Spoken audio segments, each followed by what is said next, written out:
Is fully taxable, convince allowance taxable होता है। Amount, ये बड़ी इंपॉर्टेंट बात है भाई, ये इसको अंडरलाइन कर लें। और ये ऐसी इंपॉर्टेंट बात है कि बताने के बावजूद आप में से स्टूडेंट्स कुछ गलतियां करेंगे, ठीक है। क्या इंपॉर्टेंट बात है कि amount of the conveyance provided will be charge to salary according to the time period for the perquisite provided during the year. For example, if a car costing 20 million or 2 million है 2 million is provided for personal use only for 6 months in a tax year, then amount charged to salary will be 6 months।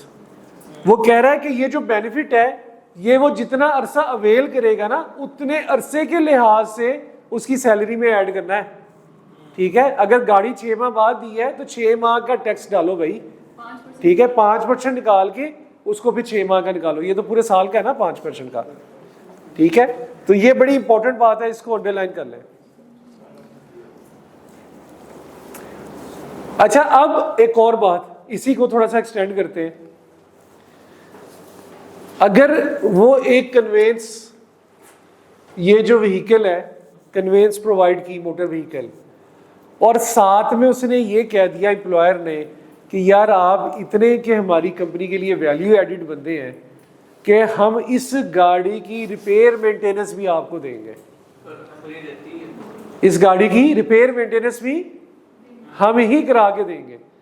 तो tax वाला कहता है भाईजान ठहर जाए, गाड़ी का बेनिफिट अलग है, रिपेयर मेंटेनेंस मिलने का बेनिफिट अलग है। गाड़ी की टैक्स की ट्रीटमेंट ऐसे होगी, रिपेयर मेंटेनेंस की ट्रीटमेंट अलग तरीके से होगी। आपने ये नहीं समझ लेना कि जी 5% में उसकी रिपेयर मेंटेनेंस भी शामिल है।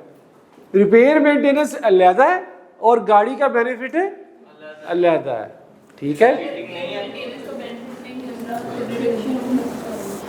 ये मैंने ना पढ़ाया है, ना बताया है, ना सोचने की जरूरत है, ठीक है। तो मैं एक क्लास में पढ़ रहा था, जब खुद स्टूडेंट था, तो एक स्टूडेंट ने सवाल किया तो टीचर आगे से कहते हैं कि यार ये बात तो आईके ने भी नहीं सोची हो रही है ठीक है। तो इसलिए ना इतना गहरी सोचों में ना जाया करें फिलहाल। अब ये लास्ट पॉइंट यही है, provision of a motor vehicle and its running and maintenance are two different perquisites, ठीक है, and dealt with under different rules. तो उसकी अगर कोई मेंटेनेंस प्रोवाइड कर रहा है तो वो एक अलग बेनिफिट है, और गाड़ी किसी ने प्रोवाइड की है वो एक अलग बेनिफिट है, ठीक है। तो उसकी टैक्सेबिलिटी अलग पड़ेंगे, इसकी ये पड़ ये टैक्स वाले कोई चीज छोड़ते ही नहीं है। टैक्स वाले सैलरी वाले बंदे को तो वैसे ही नहीं छोड़ते। वही देख, आपको पता है लास्ट ईयर पाकिस्तान के खजाने में, गवर्नमेंट के खजाने में सबसे ज्यादा जो टैक्स जमा कराया वो सैलरीड क्लास ने लगाया, जमा कराया। उनका बेचारों का मसला ये है कि जब एम्प्लॉयर ने सैलरी देनी है तो टैक्स काट के देनी है, ठीक है। तो सबसे ज्यादा जो टैक्स जमा कराया वो सैलरीड क्लास ने कराया। अब जो बिजनेस कर रहे हैं, रिटेलर्स जो कैश पे काम कर रहे हैं, ठीक है, वो जो इतने जेबों में उनकी इतनी दतियां पड़ी होती हैं, वो ना गवर्नमेंट के रिकॉर्ड में है ना उसके ऊपर वो टैक्स दे रहे हैं। तो वो इसी तरह चल, बल्कि इस दफा तो IMF की कंडीशंस और आ रही है ना कि टैक्स रेट्स ऑन सैलरीज मजीद बढ़ा दें, ठीक है।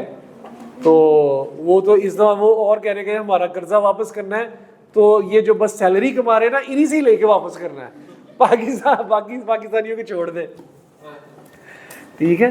तो सैलरीज के तो बहुत ज्यादा टैक्स रेट्स लग रहे हैं।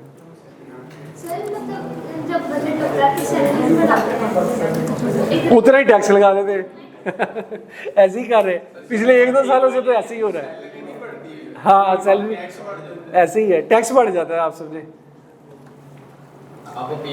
मैं एक कंपनी के हम लोग बना रहे थे, ये वर्किंग वगैरह कर रहे थे, तो लास्ट ईयर की बात है, वो उस कंपनी के जब हम लोगों ने इंक्रीमेंट्स वगैरह देखे, जब उन लोगों ने डिस्कस वगैरह किए क्या बनते थे, तो उस बंदे ने बताया आगे से, कहते जो टैक्स रेट्स लग गए तो लोगों के अगर इंक्रीमेंट लगते हैं ना और वो टैक्स रेट एप्लीकेबल हो जाते हैं तो उनकी तनख्वाहें पिछले साल से कम हो जाती है टेक होम, यानी कि इतना टैक्स रेट बढ़ गए कि जो घर पैसे लेके जा रहे हैं वो टैक्स रेट बनाए, टेक होम ही कम हो जाते हैं। तो इस वजह से टैक्सेस बहुत ज़्यादा हैं, टैक्स दें।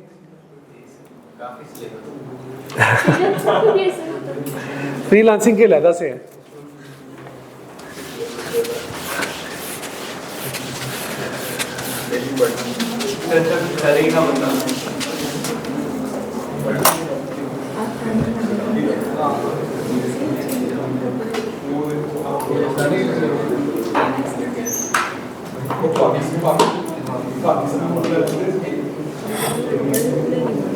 अच्छा, अब एक मैंने और टॉपिक स्टार्ट करना था यहाँ पे, लेकिन प्रॉब्लम पता क्या है, वो 10 मिनट में कवर नहीं हो रहा।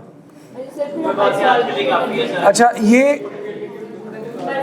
इंटरेस्ट फ्री कंसेशनल लोन ये मैंने पढ़ाना था, लेकिन ये अभी 5-10 मिनट में कवर नहीं होना, तो ये मैं नेक्स्ट क्लास में स्टार्ट करूँगा इंशाल्लाह। एक मिनट जरा, मैं आपके सवाल का जवाब देता हूँ। ये इसे बेशक बंद कर दें, कोई नया लेक्चर नहीं है, हो गया पूरा। अच्छा मुझे ये, अच्छा यार वो मीर मोहम्मद साहब कौन है पहले ये तो बताएं।